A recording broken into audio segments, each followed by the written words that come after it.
இந்த வேலைக்காரர் அந்த எஜமான் சம்பவத்திலிருந்து ஆண்டவர் என்ன சொல்கிறான்னு கேட்டால், இது எல்லாம் முடித்த பிறகு நீங்கள் என்ன செய்யணும்னு கேட்டால், அப்பிரோஜனமான ஊழியக்காரர் வேண்டிய கடமை மாத்திரம் செய்யும்.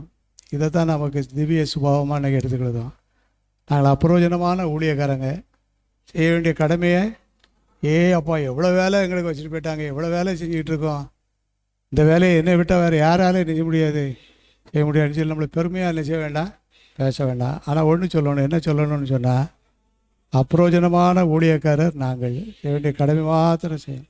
நம்முடைய வீட்டில் உள்ள வேலையாக இருந்தாலும் சரி, ஐக்கியத்தில் உள்ள வேலையாக இருந்தாலும் சரி, ஊழிய வேலையாக இருந்தாலும் சரி, நம்முடைய பணி செய்ய இடத்துல உள்ள வேலைகளாக இருந்தாலும், யார் என்ன வேலையை சொன்னாலும் மனப்பூர்வமாக என்ன செய்யணும், செய்துட்டு நான் ஒருத்தனாக அவ்வளோத்தையும் செய்துட்டேன்னு சொல்லி அப்படி என்ன செய்யக்கூடாது, சொல்லக்கூடாது. அதுபடி என்ன சொல்லணும்னு கேட்டால், அப்பிரோஜனமான ஊழியக்காரர் நாங்கள் வேண்டிய கடமை